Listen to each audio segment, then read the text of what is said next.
welcome. Welcome to Perimeter Institute's Public Lecture Series. My name is Greg Dick. I am the Senior Director of Public Engagement and Advancement here at Perimeter Institute. Before we begin this evening, in the spirit of respect and reconciliation, we acknowledge that Perimeter Institute is located upon the lands that have been inhabited by Indigenous peoples from the beginning. In particular, we acknowledge the Haldimand Tract, the traditional territory of the Anishinaabe, the Attawandaron, and the Haudenosaunee peoples. As settlers, we thank all of the generations of people who have taken care of this land for thousands of years. We are connected to our collective commitment to make the promise and the challenge of truth and reconciliation real in our communities. Tonight, we offer a pre-taped lecture due to the current lockdown here in Ontario. Thank you so much to the Perimeter's AV staff and especially to our guest speaker for accommodating this taping much earlier than expected. Tonight's lecture continues on the theme of looking outwards to the universe. We are pleased to have with us Dr. Will Percival. Dr. Percival is an associate faculty member here at Perimeter. He is also the director of the Waterloo Center for Astrophysics at the University of Waterloo, where he holds the Mike and Ophelia Lazaridis Distinguished Chair in Astrophysics. Among his many honors, he has received the 2008 Fowler Award of the Royal Astronomical Society and a Distinguished Scientist Fellowship from the Chinese Academy of Sciences in 2016. As a cosmologist, Dr. Percival works primarily on galaxy surveys, using the positions of galaxies to measure the cosmological expansion rate and the growth of cosmological structure. He is the survey scientist for the Extended Baryon Oscillation Spectroscopic Survey, more commonly known as eBOSS. He also holds a senior scientific management position with the Dark Energy Spectroscopic Instrument and Euclid Consortium. In tonight's lecture, Dr. Percival will discuss the results of the eBOSS survey, how those results allowed the team to create the largest ever three-dimensional map of the universe, and how this research can offer profound insights into the physics of the universe in which we live. Dr. Percival, welcome. Thank you so much for joining us this evening. We are really looking forward to it. Over to you.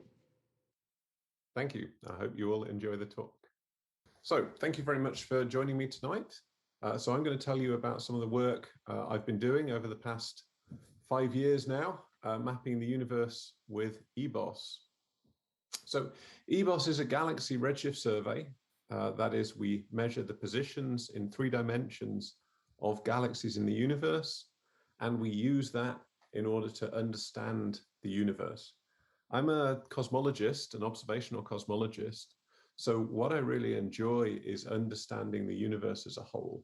The properties of the universe, for example, what is the matter density, how much material is there in the universe, how fast is it currently expanding, how did the universe begin, how will it end, all of these big picture questions.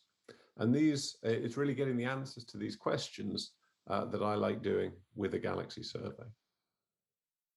So eBOSS is just one in a line of galaxy surveys. It's the latest and greatest survey. I'm going to tell you at the end about some of the future surveys that we're going to do. But before I get into eBOSS, I want to tell you a little bit about modern cosmology, really set the scene for why we're interested in looking at these galaxies. So here's a schematic diagram of the evolution of the universe as a whole. We know that the universe started in the Big Bang approximately 13.8 billion years ago. You shouldn't think of this as an explosion. Don't have a mental picture of the Big Bang as being an explosion of space expanding into something, because there is no into something to expand into. The Big Bang really is the formation of the universe as a whole. It's the formation of everything there is. And it's an expansion of everything from that point. So we know that shortly after the Big Bang, there was a period which we call inflation, where the expansion of the universe really accelerated. The universe got a lot bigger very, very quickly. And when I say just after the Big Bang, I'm talking about a time period of about 10 to the minus 34 seconds, so really, really just after the Big Bang. Then in the first 3 minutes of the universe was very hot and dense. And in fact, it was so hot and the pressures were so great that the sort of reactions that normally you only get in a nuclear explosion could happen. And during this period, there was nuclear fission, nuclear fusion could go ahead. And in fact, a lot of the material that was there, it formed protons and neutrons, and then these joined together through fusion to form a certain amount of hydrogen, of helium, as well as the hydrogen. Then over the next 300,000 years, all of the light in the universe was still trapped into in with the material. The material formed a hot plasma, rather like the plasma that you get inside the sun, and the universe was opaque. Radiation couldn't travel through it, light couldn't travel through it. But after about 380,000 years, the universe had cooled and expanded enough that atomic elements could form, the light could go free, it could stream away. And from certain parts of the universe, that light streaming from this surface has just reached us now, and we call it the cosmic microwave background. And we see it very uniformly over the night sky. After this period, the universe was quite boring. We call them the Dark Ages, because apart from this light that was released from the Big Bang, there was no other light. No stars had formed, no galaxies had formed in the universe. The little concentrations of matter, they were still too small, but they gradually grew and gas fell together and stars could form. And at that point, these astronomical objects could emit light, and light went through the universe again. Then gradually these stars formed into concentrations that we call galaxies. The galaxies formed into clusters of galaxies and so on. And we see a wonderful structure in the universe at present day. Now, at this point, at present day, a new interesting phenomena is happening, and we call that phenomena dark energy. What's happening is that the expansion of the universe is actually accelerating. The universe is getting bigger and bigger, faster and faster. And you wouldn't expect this if the forces at work in the universe were just gravity acting on the material in the universe. In that case, what was an expansion would come down and start decelerating as the gravity wins out. So we know there has to be something else, some new physics in the universe to cause this accelerated expansion that we see at present day. And we've called that dark energy, but that doesn't mean we understand what it is. So there are, in fact, two unknowns in the universe. As well as this dark energy, there is also dark matter. Whenever we look at any objects, a galaxy, a cluster of galaxies, and so on, we actually find more matter in there than we would expect if we just added up the number of stars there is, the number of gas there is in that object. So if we take a galaxy and we look at the orbital motions of stars around that galaxy, or the orbital motion of gas around that galaxy, we realize that there must be a lot more mass in the galaxy than we can see by adding up the number of stars and the gas in there. When we look at clusters of galaxies, it gets worse. We know we need then this dark matter. It must be present, but we don't know what the form is. And the big real key piece of evidence is that when we try to model what's happening in the early universe, we also require that the dominant contribution, the dominant component of matter does not interact with light, and hence we call it dark matter. So there's something out there that has a gravitational force that resembles that of ordinary matter, of which we're more used to, but it just doesn't interact through the electromagnetic force. It doesn't interact with light. And then, as I say, on present day scales, present day timescales, we see that the expansion of the universe is accelerating. We don't know why that is either. We have a term for it called dark energy. This was just a name, it doesn't convey meaning, but we do have a mathematical model for it. And this model comes from Einstein's field equation. I must say I have two equations in this talk. This is one, it's perhaps the most famous equation in general relativity. It drives a lot of work in cosmology, and it's Einstein's famous field equation. On the right-hand side, you have what's known as the stress energy tensor. This is the equation form for all of the material in the universe. It tells you what the material is and where it is. And on the left-hand side, you have the Einstein tensor, which is really describes the geometry of the universe. So this equation tells space how to behave given a certain distribution of material in the universe. And in the center, you'll see there's an extra term. Einstein realized that there was a constant he could put in the equations. He was keen on putting it in because he wanted a static universe. And when he found out that the universe was actually expanding, he called it his biggest blunder. But actually, if we put it in but change the sign, we see that we would get a model with an accelerated expansion. And this is our best mathematical model that we have at the moment for dark energy.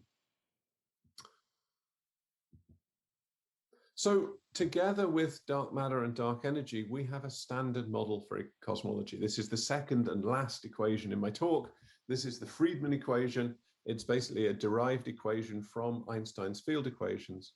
And what it does is to actually tell us how the scale factor of the universe, how the universe is expanding, given the components within it. Omega m here is the matter density, h is the rate at which the scale factor is growing. And you can think of this as just telling us basically how quickly the universe is expanding. This is a very simple equation. It only has a very small number of terms. It's mathematically, therefore, physicists think it's very beautiful. But physically, it's very hard to explain because, as I showed on the previous slide, we don't know what dark matter is. We don't know what dark energy is. We don't know why they have the densities that they do. And if we look at present day, we find that the present day total distribution of energy in the universe, including energy in the form of matter and just energy in any form, 72% of it, so by far the vast majority of it, has to be in the form of dark energy, this lambda causing cosmological acceleration. 23% of it has to be in dark matter. And if we think about the stuff, the material that we're made of, we call it baryonic material, protons, neutrons, and electrons, that makes up less than 5% of the current energy density in the universe. So most of the universe we don't understand physically, although we have mathematical models that work incredibly well to describe it. So just to show you some data on how well these models do work, this is a simple model. It shows a plot of the matter density in the universe against the dark energy density. And each of these shaded regions show us the areas that are allowed by particular experiments, particular measurements that have been made of the universe. We see that CMB is the cosmic microwave background. I'm going to talk about all of these constraints a little bit more in a moment. That gives us a very tight constraint shown here in the orange.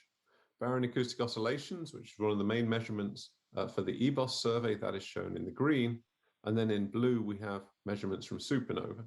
And the key thing is that all three of these observations agree in one small part of this diagram.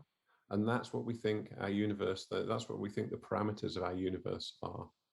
The matter density is around 0.3 in these units, and the dark energy density is about 0.7 in these units. So this is now a pretty old plot. It's 10 years old. What I did was take a plot from one of my recent papers and superimpose it and scale it so that the axes lined up. And you can see that all of these contours have shrunk as we have got more and more and better data. Our allowed regions, our allowed cosmological parameters are tighter. They have smaller error bars, but they all match in terms of finding the same point where we have omega m of around 0.3 and omega lambda of around 0.7. Okay, so I'm still not going to get onto the eBOSS survey because I want to take a little bit of time to tell you a bit about these other observations that also come and give us this, what we call a concordance cosmological model, that also give us this information about the universe. So first, I'm going to talk about the cosmic microwave background. So to understand the cosmic microwave background, you have to go back to this period for the first 400,000 years after the Big Bang. And as I said before, during this time, the universe is opaque to radiation. Basically, light cannot travel through it. Now, as you look back at distant astronomical objects, you're looking back in time because the light has taken some time from that, basically it's from it being emitted by that distant object to come to us and be observed in our telescopes. And so if you go back far enough, you get very close to when the Big Bang happened. So the Big Bang happened 13.8 billion years. And if that light has been traveling for 13.8 billion years, you think you might be able to see back to the Big Bang. Actually, because the universe was opaque, the first 400,000 years of the universe, light couldn't travel. We can't see all the way back to the Big Bang. We can only see basically this surface where light was emitted, where light could travel freely in the universe. Rather like when you look at a cloud, you don't see the inside of the cloud, you only see the surface nearest you of the cloud. So when we look back towards the Big Bang, we don't see the Big Bang itself, we just see this point at which light could travel. That light is the light that we can still pick up. It's called the cosmic microwave background light. And because the Big Bang happened everywhere, then we see it everywhere we look, everywhere on the sphere. So here's a picture of the cosmic microwave background. In fact, the cosmic microwave background is very, very uniformly distributed. It has exactly the same temperature.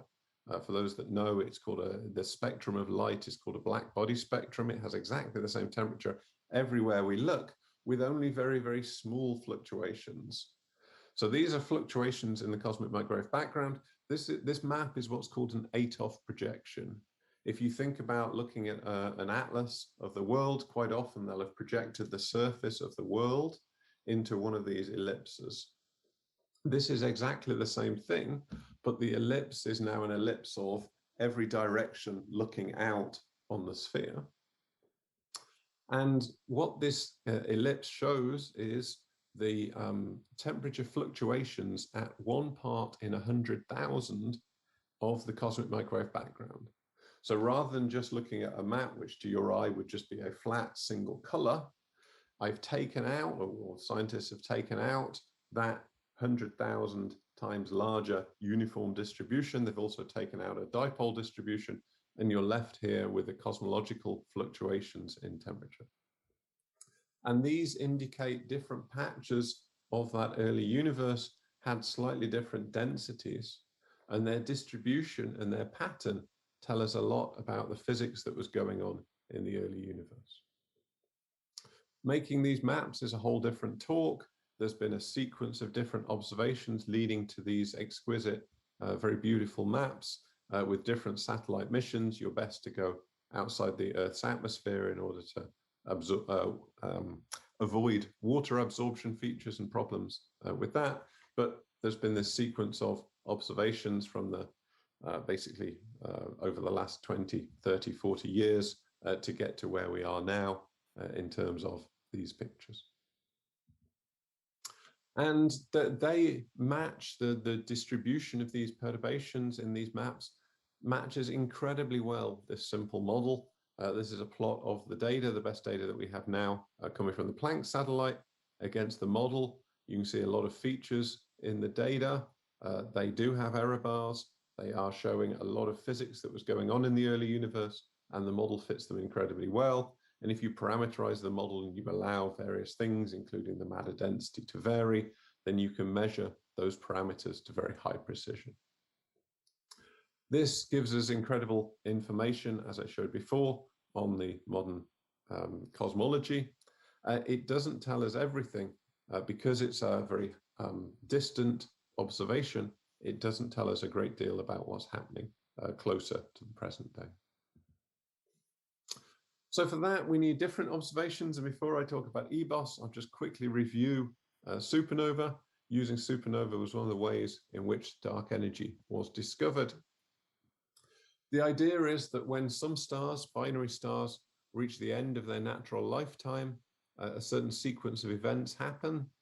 This sequence of events ends in an explosion. It's an explosion that happens in a very similar way, whatever star is exploding. And it's because matter falls onto that star until it reaches basically a critical mass. And that critical mass allows this explosion to be calibrated in terms of the brightness that it gives off. So if you can single out this particular type of supernova, you can quite often pick them out using spectra of the supernova, then you can use this as a standard candle. So here's a discovery image of the supernova just to show you what I'm talking about. This is a distant galaxy. This is a distant galaxy after the supernova has gone off, and there's the supernova in the galaxy. Quite often these can outshine the whole galaxy themselves. And then as soon as you find one of these, you go back into your atlas of galaxies and you have a look at that galaxy before the supernova went off, and you find that where the supernova was, there was no discernible individual object or light. So you know that something on a short time scale has happened in that galaxy, and you can go away and get the spectra and find that it's a supernova 1A. You can measure the brightness of it, and then you can use it as a standard candle. By standard candle, what I mean is if you have something of constant brightness and you basically measure that apparent brightness, you measure how bright it seems, but you know that the same amount of light was emitted, then you can get an estimate of the distance.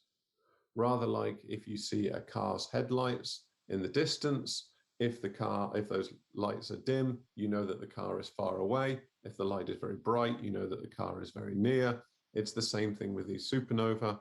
You can use these as standard candles to get the distances to the galaxies. If you can also measure the velocity, the speed with which the galaxy is moving away from you, then again, you can get cosmological information out. So those were two of the key ways to get cosmological information that have built up this modern concordance cosmological model. What I want to talk about for the rest of this talk is the third pillar of modern cosmology, which is why we have undertaken eBOSS, and that is something called Baryon acoustic oscillations, which we use not as a standard candle, but as a standard ruler. So let's go back to this time just after the Big Bang, and the universe is very hot and dense. It's like a plasma. And we're talking about the first 400,000 years now, then that plasma can support sound waves. Basically, acoustic waves can propagate through the material. Those sound waves can only travel until the universe has cooled sufficiently that the light breaks free from the material. The bonding between the baryonic material and the light breaks down. We call that decoupling. So what you have, and that's shown in this little animation on the left, if you had a single density spike after the Big Bang in the universe, what you would find is that during this first 400,000 years, an acoustic wave would blow out material, the radiation would drag baryonic material after it, leading to the end result at decoupling of being a spherical shell of baryonic material around your original perturbation. The dark matter is not dragged out because it doesn't interact with the light, so that stays as where the original perturbation was. So we think that in the universe, there isn't just one perturbation. We know there are many different fluctuations in density in the early universe. And so this plot on the right shows a field of different density perturbations, around each of which you have this spherical shell blowing out. These small perturbations in the early universe, they accrete material, material falls onto them until they gradually form galaxies and clusters of galaxies. But there is this slight preference in having lumps of material where you have one material at the center of the perturbation and one material in this spherical shell around it. And that slight preference for having these separations of material holds still when we look at galaxies today. So galaxies are concentrations of stars. Each galaxy contains about 1 billion stars. Here's an image. It's from the Hubble. It's called the Hubble Extreme Deep Field. And most of what you see in this image, in fact, almost all of these blobs are distant galaxies, each one containing upwards of 1 billion stars, similar to our Milky Way galaxy, which is our own host galaxy.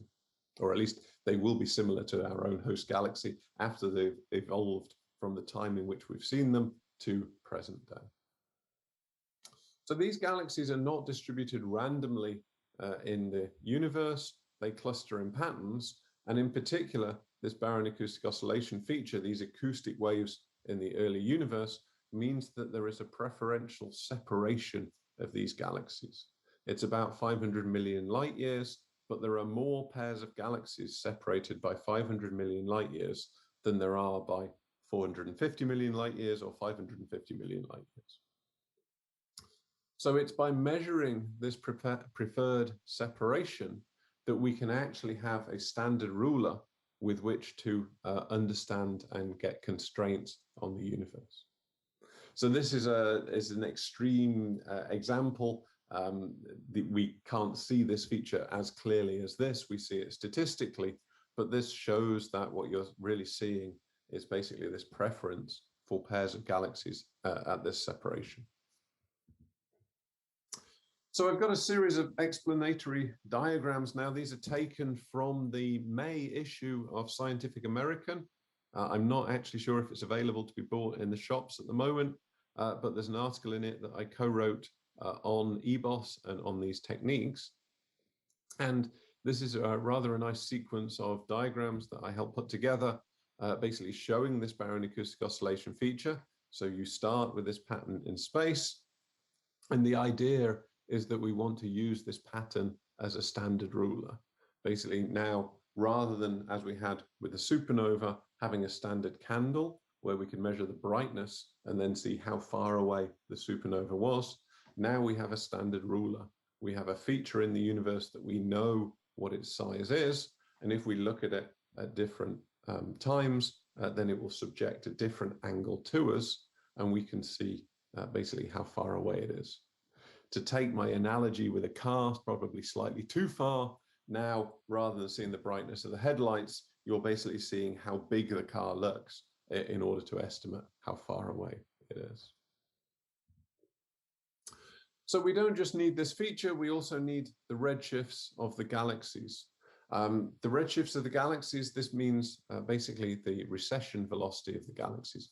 Because the universe is expanding, all galaxies are moving away from us. Galaxies further away from us are moving away faster than galaxies nearer by.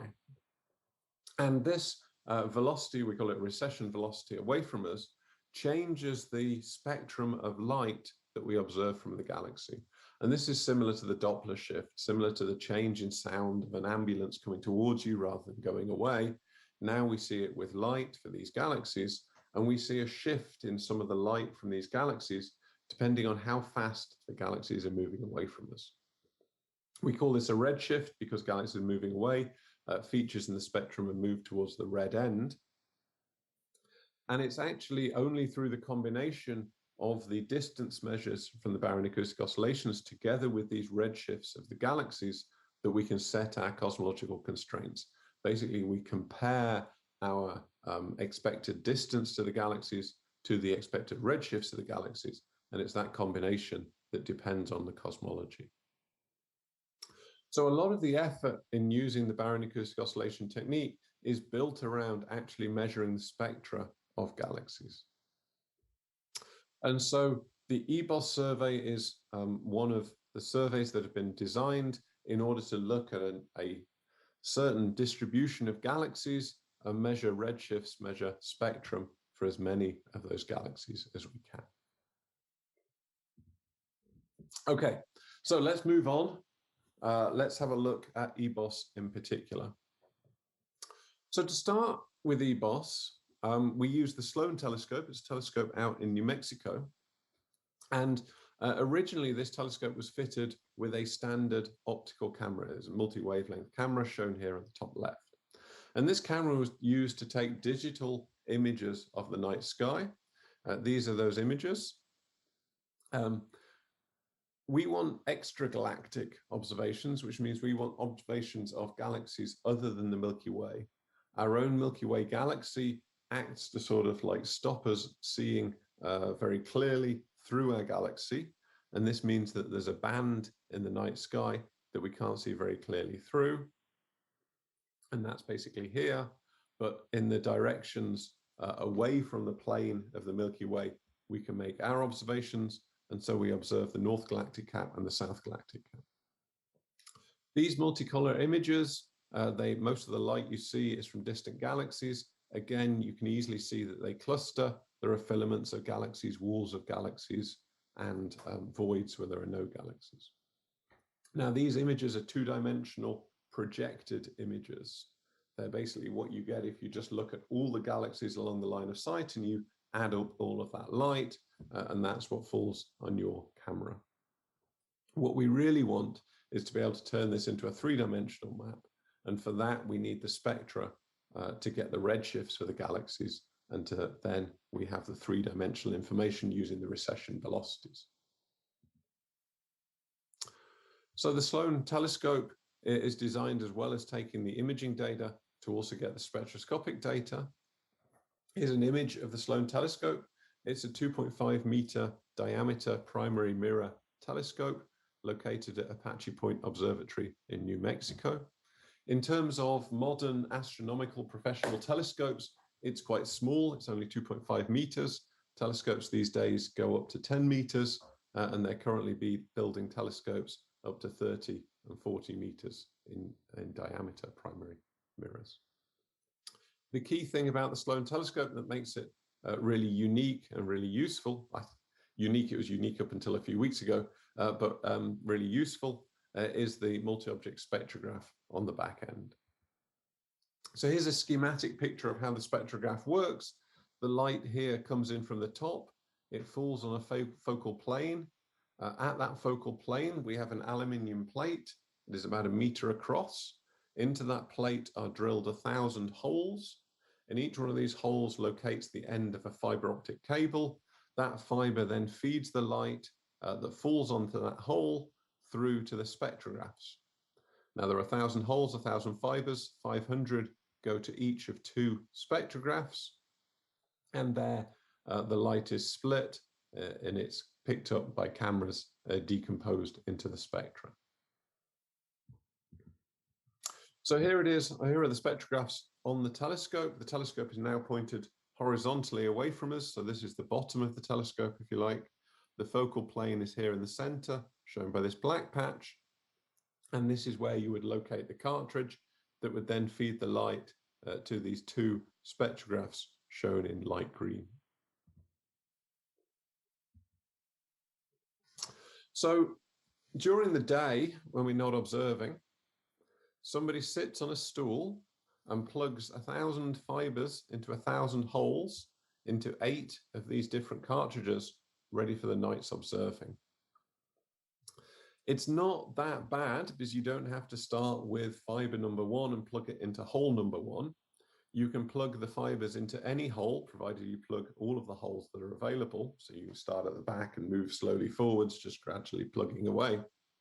And then there's a scanning machine that tells the system, stores a file to say which fiber eventually went into which hole. It basically shines a laser through the fibers to work out which one went into which hole. So that saves a lot of time.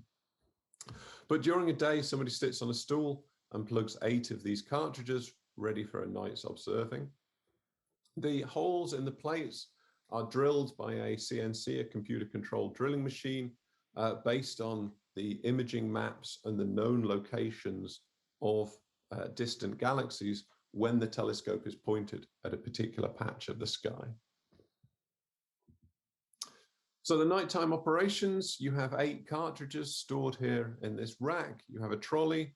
So basically when you're observing through the night, you basically finish an observation, you go out from your warm control room out into the cold night, you get your new cartridge ready, you park the telescope pointed up, you take the cartridge off that just did the last observation, you put another cartridge on, and then you go back into the warmth, you park your previously used cartridge in the rack, you go back into the warmth, you press go on the telescope slews around to the next part of the sky and starts tracking the sky for the next hour of observations, feeding the light from those distant galaxies through the fibers into the spectrographs. And so every hour we can get about 1,000 observations of different objects. And then gradually over the course of, in this case, 4 years, we built up the sky survey. Each one of these circles marks one pointing of the telescope at one patch of the sky, for which there was one plate designed and plugged, feeding the light from 1,000 objects in one of these small circles through to the spectrographs to measure the spectrum and then get the recession velocities to those distant galaxies and build up the 3D map. Okay, so hopefully that's given you a feel for how the survey is built up. Here are some example spectra of galaxies that we obtained. These are different galaxies. You can see they're not, they have very feature full spectra.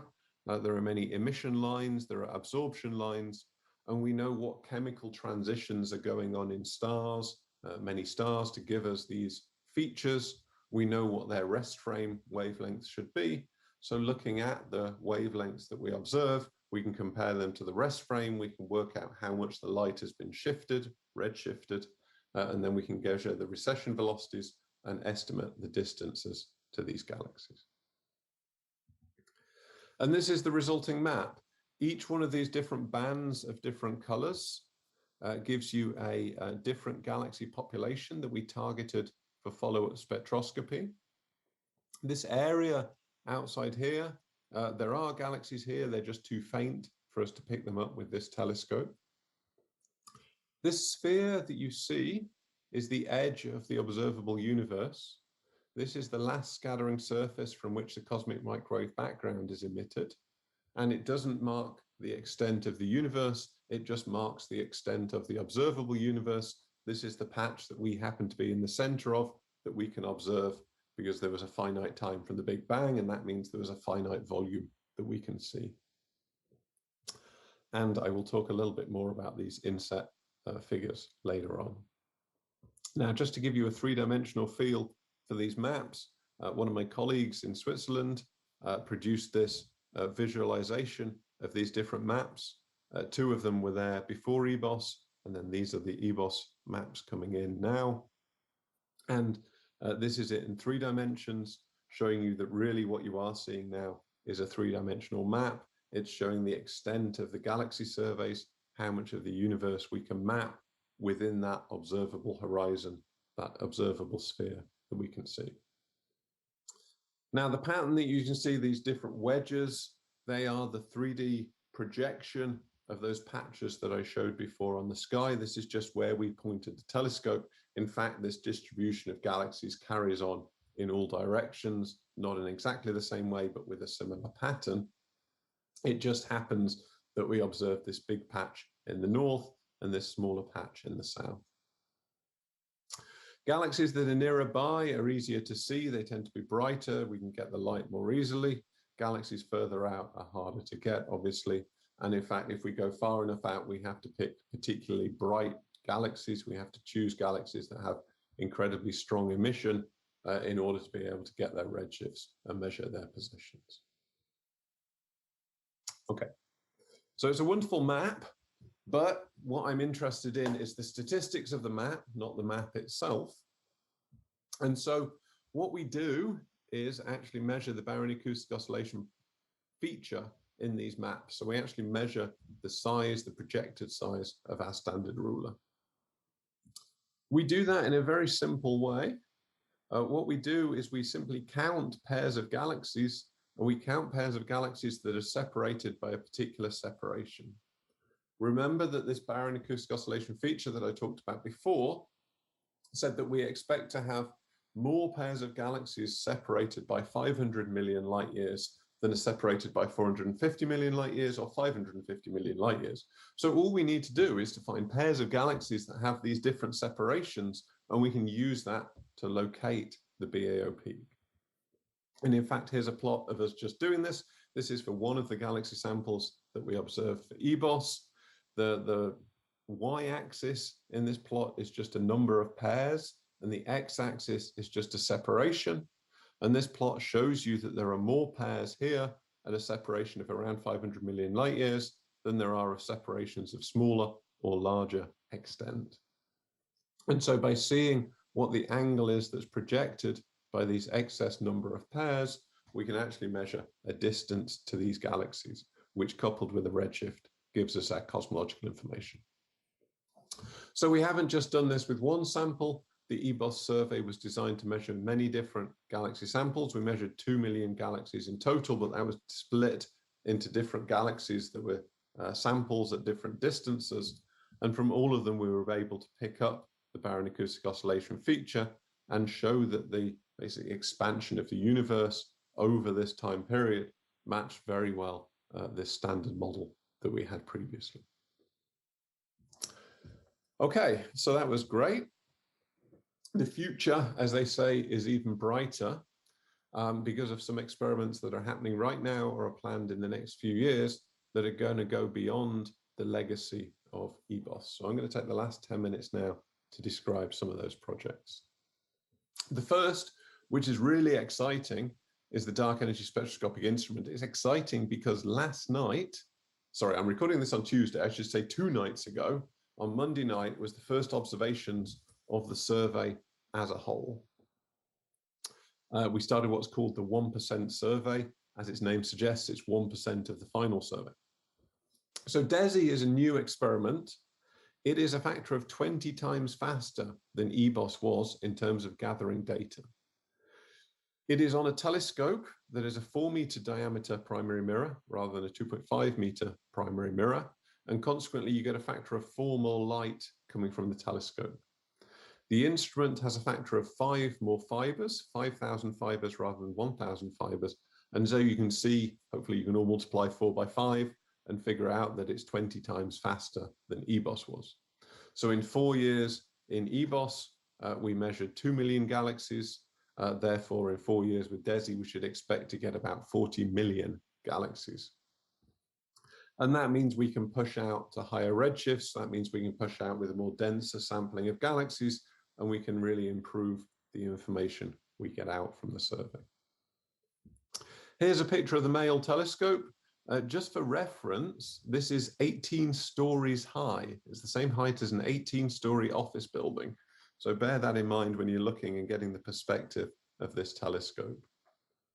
As I say, this is a 4-meter class telescope. Modern telescopes go up to 10 meters. So we've had fun over the last few years putting together the hardware for the instrument. We need a big focal plane. We need light to be focused from a number of different directions over a wide area. That means we've had to build, polish to really high precision, large pieces of glass. These are pieces of glass 1 meter across that are used to get an achromatic focusing of the light on the focal plane. There are 6 of these large lenses located in a barrel, and that barrel is being swung around at the top end of a 4-meter telescope, as shown here in the bottom right. This had to be craned up into the telescope. Hopefully this crane gives you more idea of the perspective of what an 18-story high telescope looks like. This is the new top-end ring being dropped on, not dropped, carefully placed onto the top of the telescope. This is it arriving in Tucson, Arizona. This is it being shipped out there. So this optical corrector, it focuses the light on this wide field of view. This field of view is basically split into a pizza-like shape. Each one of these slices contains 500 robotically actuated fiber positioners. This is an image of one of those fiber positioners. The fiber end is located at the end here. There are 2 different motors that can basically position the end of this fiber into a patrol radius in the focal plane. Software has been designed such that they don't hit each other, but you can get them reasonably close together. But they obviously have to be placed to very high precision. So gone are the days of drilling holes in plates and plugging them with fibers. Now we've got a robot to do that job, and we're doing it with 5 times more fibers.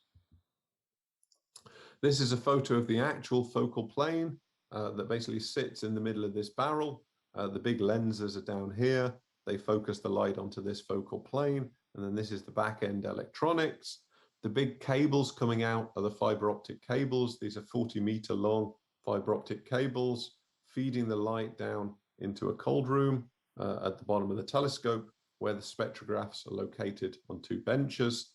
There are 10 different spectrographs, like there were 10 petals, each with 500 fibers, basically splitting into 3 different wave bands. So each one of these has a different camera. So there are 10 spectrographs, 3 different wave bands for each. So there are 30 different cameras here getting the light from these galaxies. The exciting thing is that science operations started this very week. On Monday, we took the first observations. In fact, actually, I say the weather was pretty bad on Monday night, but we will carry on, basically taking observations through this week, doing the first 1% of the survey. We're doing this as a special case in order to check that all of the operations, all of the targeting algorithms, basically everything's working before we go into routine operations that will then carry on for the next 5 years. So also on the horizon is another mission that I'm involved in. It's called the Euclid Satellite Mission. It is, well, it's led by the European Space Agency, but has significant Canadian involvement. It's due to launch now. It's due to launch in 2023. It just slipped a little bit because there was a little problem with some of the hardware testing that we're just putting right now. The idea is that from the space base, you don't have to worry about the atmosphere, you don't have to worry about the weather, you don't have to worry about fluctuations. The background light is a lot lower, and consequently you can make a more uniform survey, you can make a better quality survey. So we're going to observe again, we are limited, we still find it difficult to look through the Milky Way. That ruins a lot of observations. So we only observe in these two patches, basically away from the disk. This is what two patches look like in one of these 8-off projections. I should also say that because it's space-based, we can work in the near-infrared and visible wavelengths. We have a far wider dynamic range that we can look at. And this is an artist's impression of what the telescope will look like. It's a panchromatic survey, and rather than using fibers to feed the light into spectrographs, because we're working in space, we have a low background.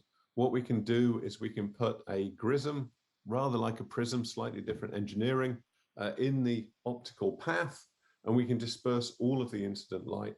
So rather than picking off particular galaxies, we basically just put a grism in the path, and then our images is not of point sources of galaxies, but those point sources are replaced by little spectra of galaxies in our images.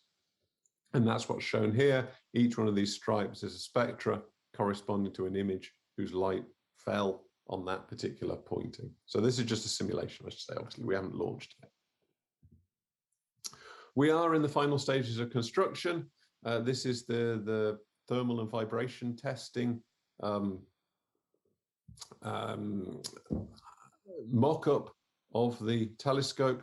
It's basically what they use to test that during launch no bits fall off. We passed all of those tests. As I say, there's a small problem happening now, which has delayed the launch a little bit, but we are currently working on that and getting excited about launch in only 2 years' time.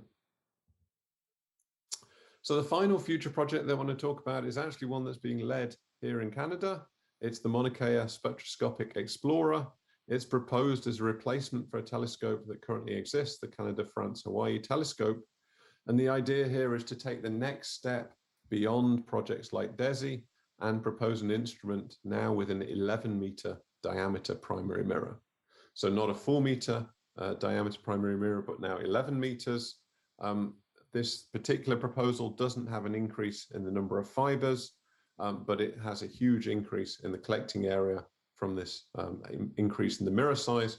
And what this allows us to do, or will allow us to do, is to go out to even higher redshifts and get more and more data about a larger volume of the universe. Because as you go out to basically more greater distances, you get to see an increasingly large volume of the universe, and that means your statistical precision really improves. I should say that the Mauna Kea Spectroscopic Explorer has many science cases from observations of stars through to cosmology that I'm interested in, and it would be a sort of general purpose workhorse for astronomers both in Canada and around the world. So I'm keen to see this or something very like it get built very soon. Okay, so I think with all these future and with the wonderful success that eBOSS has been, we're going to see that spectroscopic galaxy surveys will remain a pillar of modern cosmology for some time to come. It's going to keep me in work, which is a great thing. Okay, and so finally, I've just got this image. This was again made by some of my colleagues in EPFL in Switzerland. And this is a basically a fly-through of the eBOSS galaxies with basically a description. If you're watching this remotely, which I know you are, if you want to pause it, there's a URL down at the bottom there. You can watch this movie in full. It's a really nice fly-through, gives you a real feel for the survey that we've produced and how it fits in with the solar system. This part of the movie here is basically designed to show you how the Milky Way, this is actually the Earth, it flies out from the solar system, it looks at the Milky Way and then goes off to look at these distant galaxies. Okay, so I'm going to pause and end it there. If you want to watch the rest of this movie, you're going to have to go and click on this other link. Okay, thank you. Wonderful. Wonderful. Thank you so much, Will, for sharing your insights and all the work that your team has been doing. That was an incredible journey. We really appreciate it. Thank you for joining us.